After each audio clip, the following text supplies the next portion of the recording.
Hello साथियों, नमस्कार। मैं रोहित स्वागत करता हूं आप लोगों का आपके अपने रोहित स्टडी पॉइंट में। तो साथियों, आज हम उत्तर प्रदेश कांस्टेबल के लिए मैथ की क्लास शुरू कर रहे हैं और आज उसकी हमारी ये पहली क्लास होगी। और इस पहले क्लास में हम जानेंगे जो पिछली बार इसकी परीक्षा हुई थी 2024 में री एग्ज़ाम, उसमें मैथ्स का लेवल क्या था, किस तरह के सवाल आपसे पूछे गए थे, वो सारे सवाल डिस्कस करेंगे हम। क्योंकि आगामी जो परीक्षा हमारी है जून में, उसके लिए क्लास आपकी बहुत इंपॉर्टेंट है, क्योंकि फिर हमें मैथ इसी के हिसाब से पढ़ना है। तो साथियों, चलिए क्लास को शुरू करते हैं और सभी साथी हमारे पेन और कॉपी लेके बैठिए, क्योंकि जितने भी सवाल हम करेंगे उसकी सही अप्रोच क्या होगी, कितनी जल्दी हम सवालों को बना सकते हैं, वो सब आप लोग सीखिएगा हमारे साथ साथ में। तो चलिए साथियों, क्लास को शुरू करते हैं। क्लास इंपॉर्टेंट रहेगी और जिन हमारे साथियों ने अभी तक चैनल को सब्सक्राइब नहीं किया है वो कर लीजिए, क्योंकि कल से हम पूरा सिलेबस शुरू कर रहे हैं और मेरी पूरी कोशिश होगी कि एक भी सवाल आपका परीक्षा में ना छूटे। जितने भी सवाल आए, चाहे 25, 30, 35, वो आप सब बना के आओगे। तो चलिए शुरू करते हैं।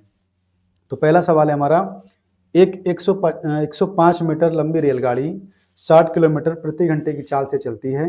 175 मीटर लंबी दूसरी रेलगाड़ी जो 54 किलोमीटर प्रति घंटे की चाल से समान दिशा में जाती है, यानी कि दोनों की समान दिशा है, तो चालें क्या हो जाएंगी आपकी? चालें भैया आपकी घट जाएंगी। तो पार करने में पहली रेलगाड़ी को कितना समय लगेगा, यानी कि टाइम निकालना है। तो मुझे आप लोग बताओ कि टाइम बराबर क्या होता है। तो टाइम होता है दोस्तों डिस्टेंस अपॉन आपका स्पीड। भाई डिस्टेंस क्या बनेगा? दोनों की लंबाई। तो इसकी लंबाई कितनी है? 105 मीटर और इसकी लंबाई कितनी है? 175 मीटर। दोनों को ऐड करो, कितना हो जाएगा? तो 280 मीटर अपॉन में स्पीड की बात करेंगे। तो देखिए, स्पीड अगर दोनों की डायरेक्शन एक है, दोनों की एक दिशा में जा रही है, तो चालें क्या होंगी आपकी? घट जाएंगी। तो इसकी चाल कितनी है? 60 किलोमीटर पर आवर और इसकी है आपकी 54 किलोमीटर पर आवर। दोनों में डिफरेंस कीजिए तो कितना बचेगा? 6। लेकिन ये 6 किलोमीटर पर आवर है, इसको चेंज कीजिए मीटर प्रति सेकंड में। तो गुणा किससे करेंगे? 5/18, 18 पहुंच जाएगा आपका ऊपर।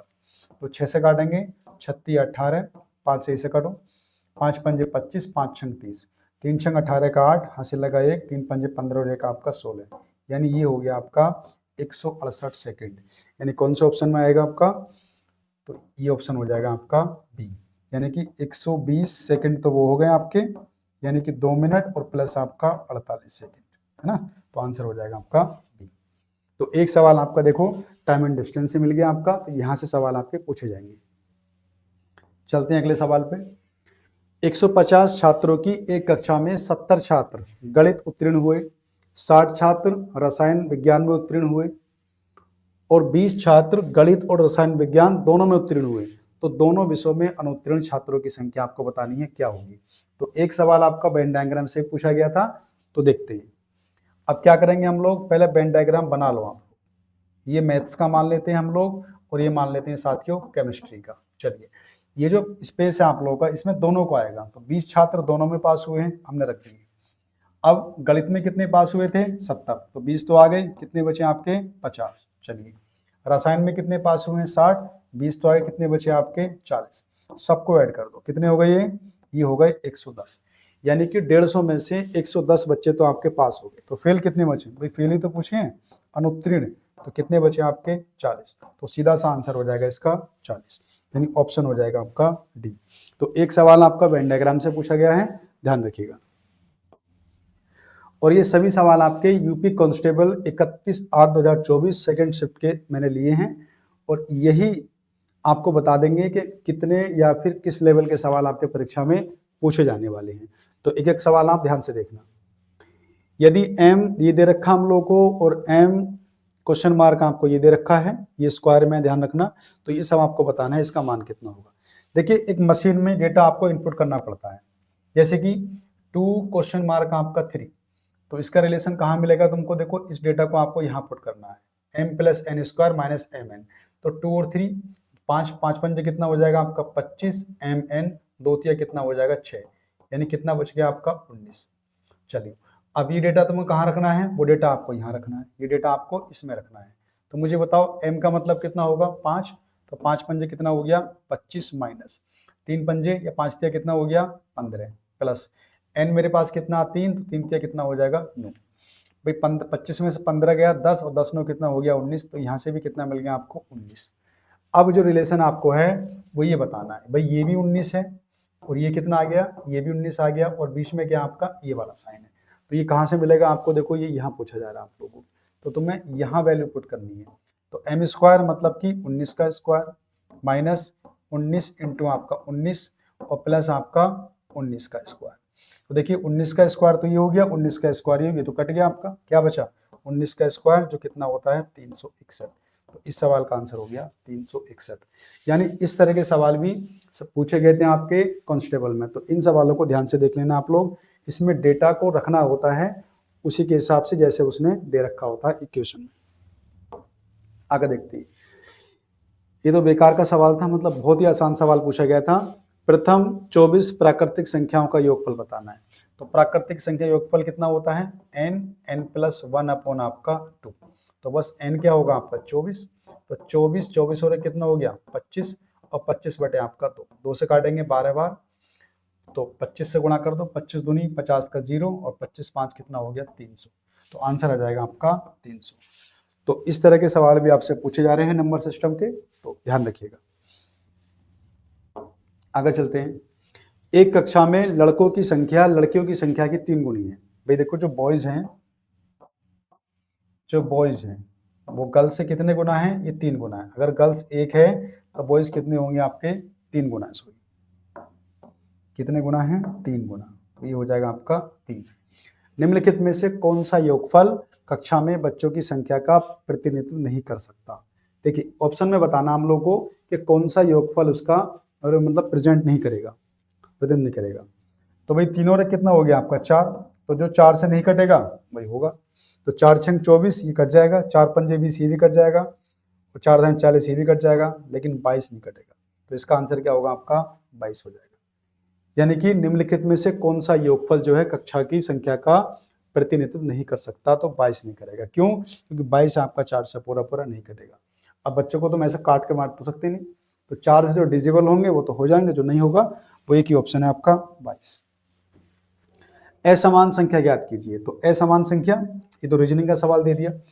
512 क्या होता है 8 का क्यूब, तो 16 क्या होता है आपका 6 का क्यूब, ये किसका होता है ये 7 का क्यूब, 169 ये 13 का स्क्वायर होता है। तो यही आपकी भिन्न है, बाकी सारे क्या है आपके सब क्यूब हैं, 8 के 6 के 7 के। तो साथियों इस तरह का मैथ आपसे पूछा गया था, और इसी लेवल को ध्यान में रख के आपको तैयारी करनी है। बहुत बड़ा मैथमेटिक्स नहीं बनना है आपको, केवल 25-30 सवाल आपको करने हैं, आराम से हो जाएंगे। देखो एक कार्य को 24 दिनों में सी एक कार्य को 24 दिन में और डी 16 दिन में कर सकता है। उन्होंने एक साथ काम करना शुरू किया, लेकिन डी ने कार्य पूरा होने से 4 दिन पहले कार्य छोड़ दिया। तो कार्य कितने दिनों में पूरा होगा। देखिए भाई सी जो है किसी काम को 24 दिन में कर सकता है, कोई दिक्कत नहीं, और डी उस काम को कितने में 16 दिन में कर सकता है। एलसीएम ले लो, वो काम मान लेते हैं 48 है, 24 दूनी 48 और 16 तिया कितना हो गया 48। चलो डी ने कार्य पूरा होने से 4 दिन पहले काम छोड़ दिया, तो डी 4 दिन पहले काम छोड़ रहा है, तो उससे काम मत छोड़वाओ, उससे काम करवाओ। डी से 4 दिन काम कराओ। अगर डी 4 दिन काम करेगा तो उसकी इफिशियंसी कितनी है 3, तो 4 तिया कितना हो गया 12, तो 12 काम आप यहाँ जोड़ दो, तो काम कितना हो गया भाई 60। अब इस काम को दोनों से करा दो, और दोनों की इफिशियंसी कितनी है 5, तो कितना हो जाएगा आपका 12। तो ऑप्शन हो जाएगा आपका 12 यानी कि सी। तो कार्य कितने दिनों में पूरा होगा आपका, तो काम खत्म होगा आपका 12 दिन में। तो अगर कोई काम छोड़ता है तो उससे काम छुड़ाओ मत, उससे काम कराओ, और उस काम को क्या करो टोटल काम में जोड़ दो, और काम आ जाएगा, उसकी इफिशियंसी साथ में रखो, करा दीजिए आप लोग। आगे देखते हैं, एक ये सवाल पूछा गया था, ये सवाल इंपॉर्टेंट है, और मुझे लगता है कि यूपीपी में यह सवाल आपका हर बार पूछा जाता है इस तरह का, कि 110 संतरे बेचने के बाद एक दुकानदार दावा करता है कि वह 22 संतरों के विक्रय मूल्य के बराबर लाभ कमाता है, तो दुकानदार का लाभ प्रतिशत ज्ञात करना है। देखिए लाभ बताना आप लोगों को। प्रॉफिट में आप मुझे बताओ, प्रॉफिट वाली कंडीशन में क्या होता है, प्रॉफिट में हमेशा एसपी ज्यादा होता है किससे, आपका सीपी से। बात समझ में आ रही है। प्रॉफिट वाले केस में क्या होता है एसपी हमेशा ज्यादा होगा सीपी से, और लॉस वाले में क्या होता है सीपी ज्यादा होता है आपका एसपी से। तो प्रॉफिट उसने बोल दिया है, तो फिर दिक्कत कहाँ आ गई भाई। सेलिंग प्राइस हमारे पास कितना हो जाएगा 110 मान लो आप लोग, है ना। प्रॉफिट हमारे पास कितना है 17 के, तो सी भी निकाल सकते हैं हम लोग। तो 110 माइनस कितना आपका 22 के बराबर, घटाओगे तो कितना बचेगा आपका 88, तो सी पी 88 आ गया, प्रॉफिट परसेंट निकाल दो भैया। तो प्रॉफिट कितने का हो गया 22 का, बटे क्रय मूल्य 88 और गुणा कितना हो गया आपका 100। 22 चौक 88, 4 से काटोगे तो 25 बार। तो प्रॉफिट जो हुआ है वो आपका 25% का हुआ है, यानी ऑप्शन हो जाएगा आपका ए। तो इन सवालों को ध्यान से रखना, क्योंकि ये सवाल अक्सर आपसे पूछे जाते हैं उत्तर प्रदेश कांस्टेबल में। चलिए आगे देखते हैं। एक कार्य को 3 पुरुषों द्वारा 16 दिन में कर सकते हैं, मतलब कि जो 3 पुरुष हैं उस काम को 16 दिन में कर सकते हैं, जबकि उसी काम को 6 महिलाएं 16 दिन में कर सकती हैं। उसी काम को 6 महिलाएं 16 दिन में कर सकती हैं। यदि 12 पुरुष और 8 महिलाएं एक साथ काम करें तो वो काम कब तक हो जाएगा? पहले इफिशियंसी निकाल लो भाई, 16 दोनों में तो कट जाएगा आपका।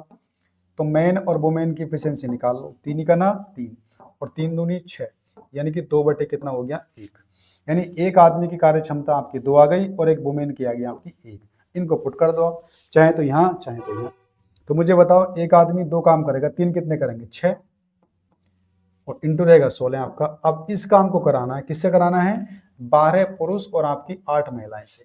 एक पुरुष कितना करेगा 2, तो 12 दूनी कितना हो गया 24, एक महिला करेगी 1, तो आपका हो गया 8, 24 8 कितना हो गया 32, तो 32, तो 16 दूनी 32 और 2 तिया कितना हो गया 6, यानी वो काम खत्म हो जाएगा 3 दिन में, यानी आंसर हो जाता है इसका ए। कितना साथियों? इसका आंसर हो जाएगा आपका। तो देखो, टाइम एंड वर्क से भी सवाल पूछे जा रहे हैं आप लोगों के, तो टाइम एंड वर्क को अच्छे से पढ़ेंगे हम लोग। चलो आगे देखते हैं। अगला सवाल क्या है? एक चुनाव में 8% मतदाताओं ने अपने मत नहीं डाले। मानकर चलिए कि अगर सारे 100 थे भाई, 8% ने नहीं डाले, तो कितने ने डाले? मत डाले आपके 92 ने। चलो, केवल 2 उम्मीदवार थे, विजेता मतों का 48% प्राप्त करता है। अगर विजेता को 48 मिले इसके, तो हारने वाले के पास कितने बचे? 44। अपने प्रतिद्वंदी को 110 मतों से हरा देता है, तो हार जीत का फैसला कितने से हो गया? 4 से, और 4 की वैल्यू कितनी है? 110, तो 1 की वैल्यू कितनी हो जाएगी? 110 बटे आपका 4। अब जो पूछा वो यहाँ रख दो। तो चुनाव में मतदाताओं की कुल संख्या कितनी थी? उसने कुल संख्या पूछी है कि भैया मतदाताओं की कुल संख्या कितनी थी, चाहे उन्होंने वोट डाला नहीं डाला, लेकिन संख्या कितनी थी? तो संख्या तो आपकी 100 थी, तो 100 यहाँ रख दीजिए आप लोग। 4 से काटिए 25 बार, 25 से गुणा कर दीजिए आप, कितना आएगा? 25 0 0, 25 करने 25 का 5 और 25 और 2 कितना हो गया? 27। यानी इसका आंसर होता है आपका 2750, यानी कि ऑप्शन आपका बी। तो एक सवाल आपका देखो यहां से पूछा जा रहा है, ध्यान रखना। आगे देखते हैं। एक किराने वाले को 48 रुपए प्रति किलोग्राम और 28 प्रति किलोग्राम की दर से चीनी को किस अनुपात में मिलाया जाए कि वह 40 प्रति किलो का मिश्रण बना सके? ये तो बिल्कुल टुल्लू सवाल पूछ लिया है, इसमें कुछ नहीं है भाई। 48 यहाँ रख दो आप लोग, 24 यहाँ रख दो, और उसका प्राइस कितना 40 वाला हो जाए, बस एलिगेशन लगा दो, कहानी खत्म। कितना बचेगा? यहाँ से बचेगा 16, यहाँ से बचेगा 8, 8 ही का ना 8 और 8 दूनी कितना हो गया 16, यानी कि 2:1। नहीं, 8 बचा और 16, 8 दूनी 16, 2:1। कौन से ऑप्शन में? अच्छा 28 है वो, सॉरी, यहाँ पर 28 है। चलो फिर से कर लेते हैं, कोई दिक्कत नहीं। एक 48 वाला है, यानी कि 48 वाला, एक है 28 वाला, और बीच में कितना है आपका 40 हो जाए, तो घटाइए।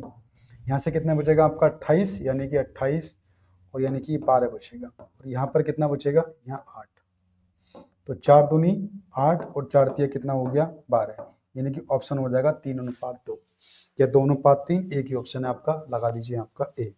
तो इस तरह से बहुत हल्का सवाल था ये, इसमें कुछ नहीं है। आगे देखते हैं। दो संख्याओं का अनुपात 1:2 है। यदि दोनों संख्याओं में 21 जोड़ा जाए तो अनुपात 5:7 हो जाता है। इन संख्याओं को ज्ञात करो।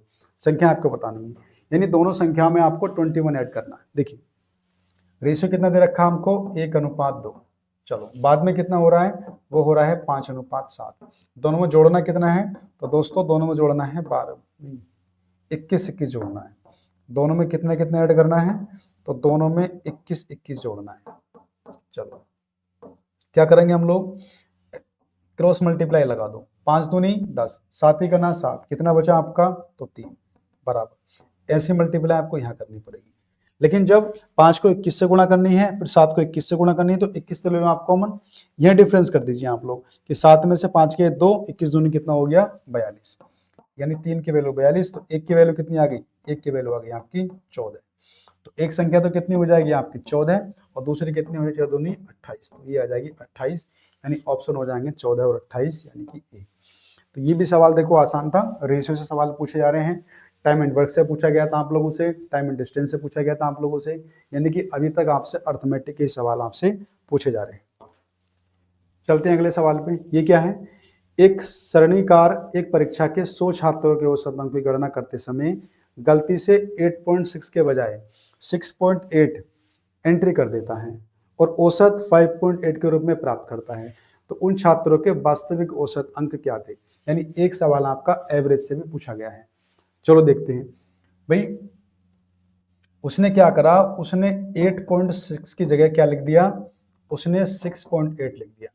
तो मुझे आप लोग बताओ कि अगर आपको 8.6 रुपए मिलने वाले थे, आपको मिले कितने 6.8, तो आपका तो लॉस हो गया। तो इसका मतलब क्या है, एवरेज हमें कम करके दिया है, तो एवरेज का मतलब होगा हमारा बढ़ेगा।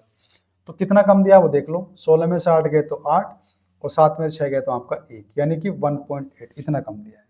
अब इसका तुम भैया एवरेज निकाल दो, और कितने लोगों में बांटोगे इसे, जितने आदमी होंगे, यानी कि 100 आदमी है, 100 से भाग करोगे तो 0.18, यानी कि ये निकल के आएगा।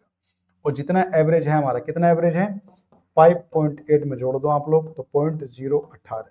तो ऑप्शन का आंसर, ऑप्शन देख लो आप लोग, 818, तो आंसर हो जाएगा आपका 5.818। कौन से ऑप्शन में है, तो ऑप्शन नंबर आपका सी। तो इस तरह का सवाल जब भी आएगा, देखिए 8.6 हमें लेना था, 6.8 लिया, तो इसका मतलब एवरेज हमारा कम हुआ, यानी अब जो हम सही करेंगे तो वो एवरेज हमारा बढ़ के आएगा। यानी पहले एवरेज कितना था 5.8, अब हो जाएगा 5.818। चलिए, 4 संख्याओं में से पहली 3 का औसत कितना है 15 है। देखिए भाई, पहली 3 संख्याएं मान लो a प्लस बी प्लस सी, और इनका औसत कितना है 15, तो योग कितना हो जाएगा 15 तिया 45। चलो, अंतिम 3 संख्या का औसत कितना है 16 है, अंतिम 3 मान लो भैया, तो b plus C plus D मान लो, हटा दो एक को, सम कितना हो जाएगा इनका 16 तिया 48। अब उसने दे रखा है यदि अंतिम संख्या 19 है तो पहली संख्या आपको बतानी, यानी पहली बतानी है। घटाने पर काटोगे ना, तो देखो b से b खत्म, c खत्म, यानी कि d माइनस ए बराबर हो जाएगा 48 में से घटाओ 45, तो कितना बचेगा 3।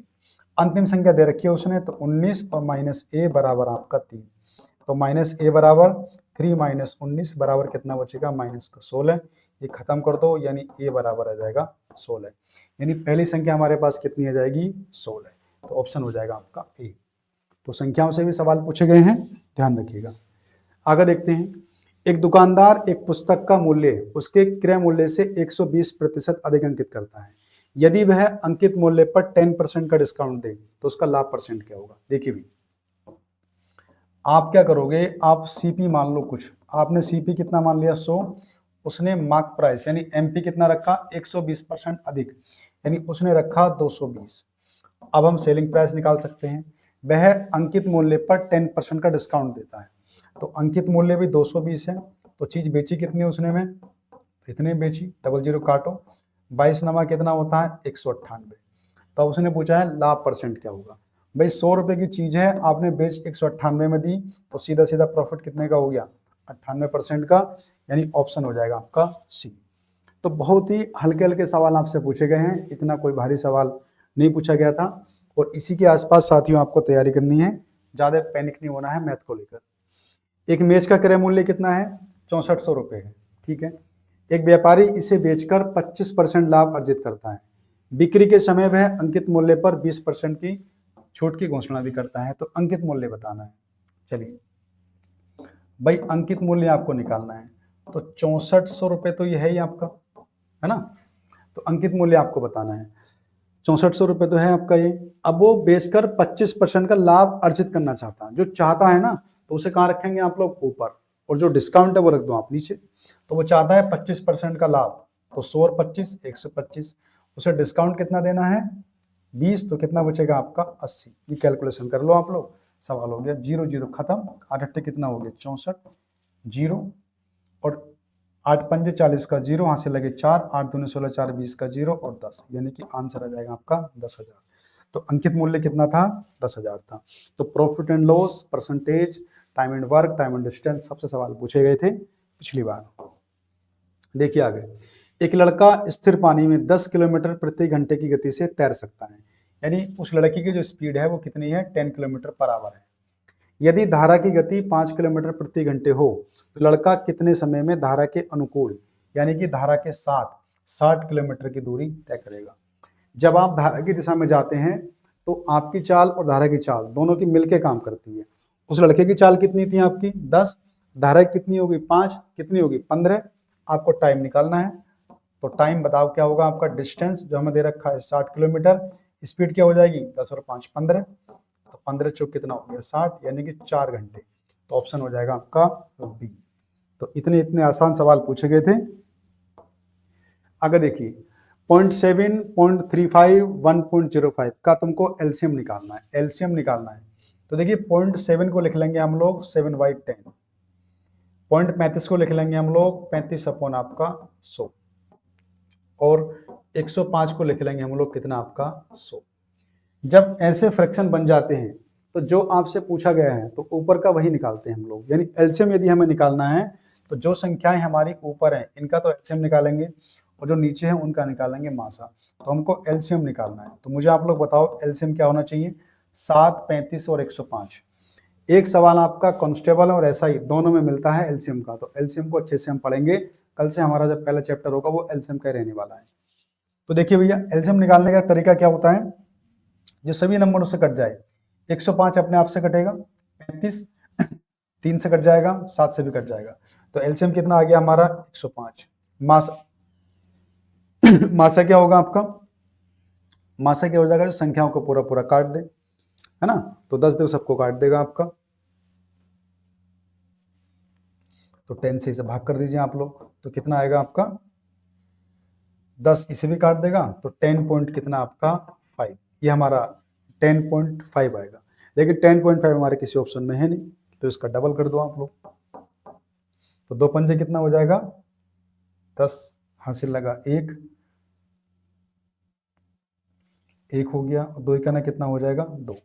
पॉइंट कहाँ लगाओगे आप लोग, 1 के बाद 21, 2.1।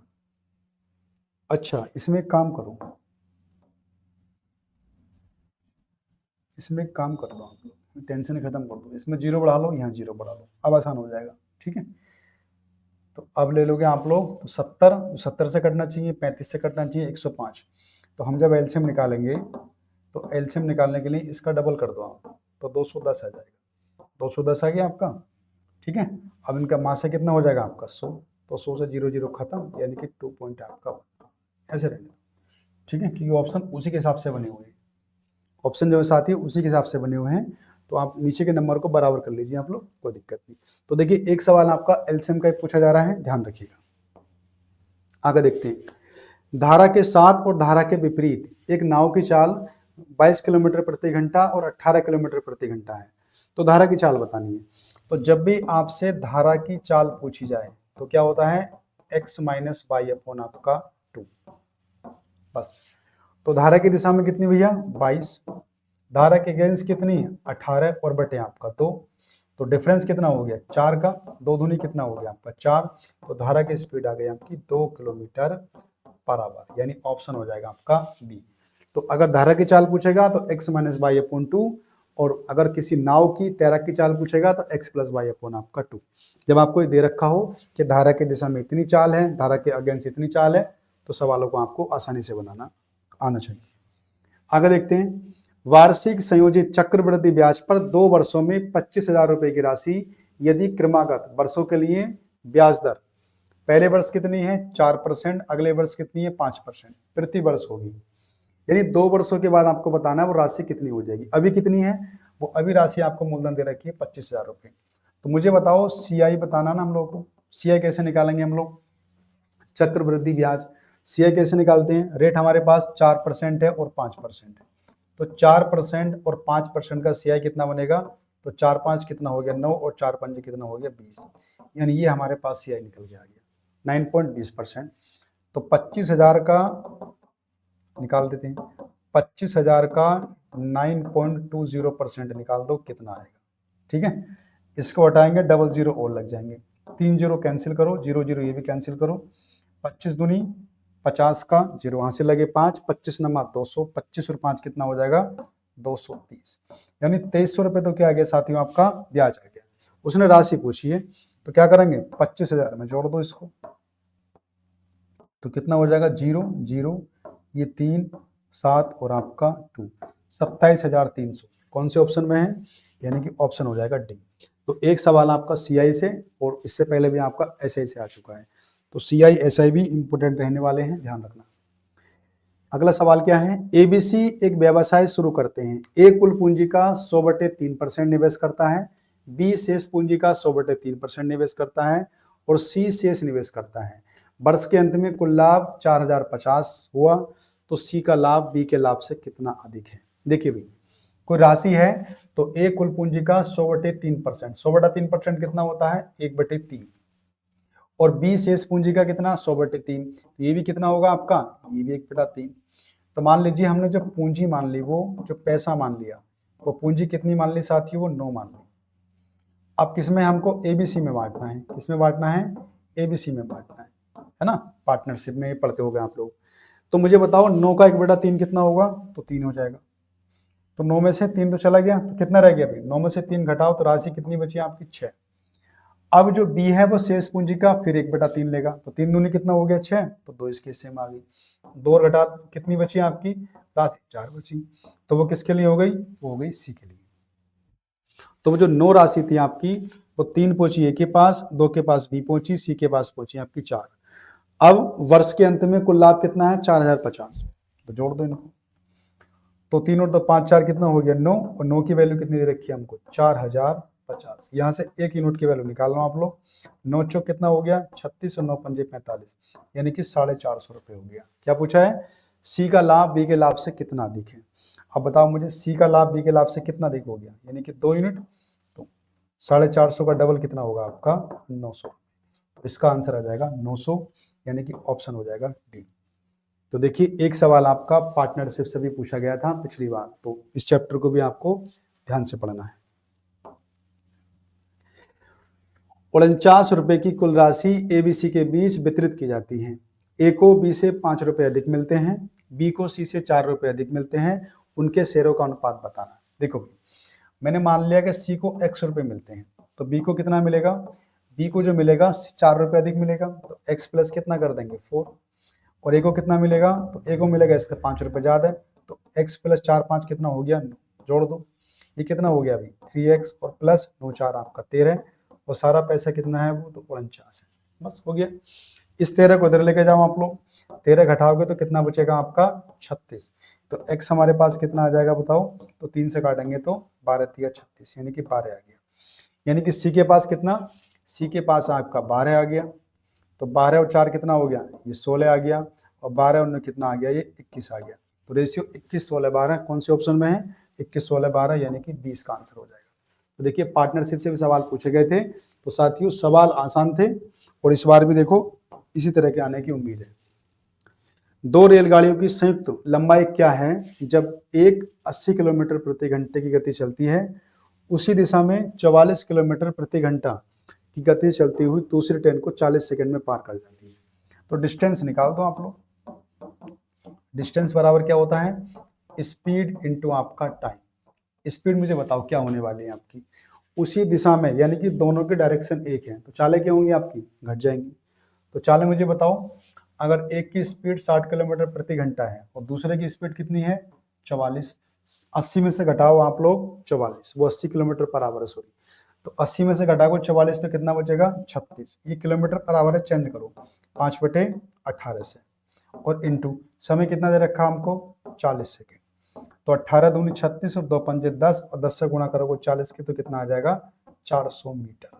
तो आंसर क्या होगा 400 मीटर, कौन से ऑप्शन में है बी में, तो इसका सवाल हो जाएगा आपका बी। तो 2 रेलगाड़ियों की संयुक्त लंबाई क्या है, तो वो हो जाएगी 400 मीटर, ध्यान रखना आप लोग। आगे चलते हैं, यदि विक्रय मूल्य 3 गुना कर दिया जाए और क्रय मूल्य 2 गुना कर दिया जाए तो लाभ 65% हो जाएगा, तो वर्तमान लाभ बताना है कितना परसेंट है, यानी कि क्रय मूल्य को 2 गुना कर दिया और विक्रय मूल्य को 3 गुना कर दिया। तो मुझे आप लोग बताओ, एक तरफ आप ले लो क्रय मूल्य यानी कि सीपी, एक तरफ ले लो आप लोग एसपी, यानी कि क्रय मूल्य को कितना गुना कर दिया, 3 गुना, नहीं 2 गुना, क्रय मूल्य को 2 गुना किया गया, क्रय मूल्य को 2 गुना और विक्रय मूल्य को कितना, 3 गुना किया गया। ठीक है, चलो, तो जो लाभ है वो कितना होता है, 65% का। यदि शुरू में आपका 100 था तो अब कितना हो जाएगा एसपी आपका 165, तभी तो 65% का लाभ होगा। तो मैं कहता हूँ आप पीछे आ जाओ, यानी कि इसे 2 से भाग लगा दो आप लोग, तो कितना बचेगा, ये 50, इसे 3 से भाग लगा दो, 3 पंजे 15 और 3 पंजे 15, यानी कि अगर सीपी आपका 50 था तो एसपी कितना था, 55 था। तो लाभ कितने का हो रहा है, तो लाभ 5 का। तो नीचे कौन आएगा, क्रय मूल्य इनटू कितना हो गया, 100। तो प्रॉफिट परसेंट कितना हो जाएगा ये, तो 50 दूनी 100, 2 पंजे कितना हो गया, 10%। तो पहले जो प्रॉफिट था वो कितना था, 10% था, यानी ऑप्शन हो जाएगा बी। तो एक सवाल देखिए ये भी आया था आपका प्रॉफिट एंड लॉस है। तो अभी तक हमने देखा number system, partnership, ratio, time and work, time and distance, CI/SI, यानी कि 95% अभी तक सारे सवाल आपके अर्थमेटिक से आए। तो तुमको अर्थमेटिक ही मजबूत करना है, अर्थमेटिक ही आपको अच्छा करना है, और वही टॉपिक है आपके 10 से 15, और कुछ नहीं। दो संख्याओं का योगफल 25 है और उनके मासा और लासा 3 और 105 है। तो दोनों संख्याओं के व्युत्क्रम का योगफल बताना है। देखिए योग दे रखा है, वो संख्याएं मान लेता हूं मैं a प्लस बी है, उनका योग कितना है, योगफल 25 है। व्युत्क्रम का मतलब होता है उल्टा, यानी कि 1/a और आपका 1/b। तो मुझे बताओ ए बी का एलसीएम ले लूं मैं, तो ऊपर क्या हो जाएगा, a प्लस बी, तो बराबर a प्लस बी तो मुझे पता है कितना है, 25 होता है, और ए बी कितना हो जाएगा। तो आपने पढ़ा होगा कि पहली संख्या गुणा दूसरी बराबर क्या होता है, लासा इंटू आपका मासा, यानी कि लासा मासा का जो गुणनफल है हमेशा संख्याओं के मल्टीपल के बराबर होता है। तो वही रख दीजिए यहाँ पे, तो 3 इंटू आपका 105, तो 5 पंजे 25, 21 पंजे 105, तो ऊपर कितना बचा 5, नीचे आपका 63। तो आंसर हो गया 5/63। कौन से ऑप्शन में है, तो ये ऑप्शन है आपका सी। तो इसका आंसर हो जाएगा साथियों आपका सी। तो साथियों इस तरह से देखिए हम लोगों ने जो इससे पहले पेपर हुआ था 2024 में, जो री एग्जाम हुआ था, उसके अंदर इतने सवाल आपसे पूछे गए थे मैथमेटिक्स में, वो सारे मैंने डिस्कस किए हैं आज आपको। अब आप देखिए कि कम से कम 30 से 32 सवाल आपके आते हैं कांस्टेबल में, उसमें से 25 सवाल तो रहेंगे आपके मैथ के, और 5-7 सवाल में 1-2 DI आते हैं, या फिर 1-2 रीजनिंग के सवाल डाल देते हैं। तो कम से कम मान के चलिए आप लोग कि 25 से 30 सवाल आपके मैथ के आने वाले हैं, और वो सभी सवाल लगभग आपके अर्थमेटिक से ही आते हैं, मतलब कि अंगणित से आते हैं। तो आपको अंगणित ही मजबूत करना है, और कल से हम क्लासेस शुरू कर रहे हैं आप लोगों की अर्थमेटिक की, और मैं वही आपको पढ़ाऊंगा जो आपके लिए सबसे बेस्ट होगा। एकदम हाई फाई आपको नहीं पढ़ना है, अपनी तैयारी को ऐसे दूसरे विषय भी हैं आपकी, हिंदी भी है, रीजनिंग भी है, उसके अलावा आपका GS भी है। तो ऐसा बिल्कुल नहीं करना है कि सारा टाइम मैथ को दे दिया आप लोगों ने। मैथ का लेवल आपने देख लिया होगा, सोल्यूशन मैंने करा दी है पूरे पेपर की, आपने समझ में आ गया होगा कि किस तरह से हमें करना है, किस तरह से हमें पढ़ना है। यानी कि अगर कांस्टेबल आपको बनना है तो अर्थमेटिक पे ही आपको मैथ में ध्यान रखना है, उसके अलावा न टिग्नोमेट्री न ज्योमेट्री, ये सब कुछ नहीं आने वाला आपका। एक आध सवाल आ जाए तो मेंसुरेशन का आ सकता है। तो साथियों कल से हम क्लासेस शुरू कर रहे हैं। तो देखिए जितना भी मैं आपको पढ़ाऊंगा उन सबकी PDF तुम्हें कहाँ मिलेगी, तो हमारे टेलीग्राम चैनल पे, इसे आप लोग ज्वाइन कर लीजिएगा। और उसके अलावा एक मेरा एप्लीकेशन है रोहित स्टडी पॉइंट, आप इसको डाउनलोड कर लीजिएगा। क्यों, जितनी भी आपके PDF में पढ़ाऊंगा, क्लासें होंगी, वो सब आपको वहीं पर मिलने वाली हैं क्रम वाइज। और अभी तक चैनल सब्सक्राइब नहीं किया तो उसे कर लो। कल मिलते हैं नई क्लास में, और पहली क्लास हमारी रहेगी LCM HCF की, और वहाँ से एक सवाल आपका जरूर आएगा। तो मिलते हैं साथियों कल, तब तक के लिए बाय।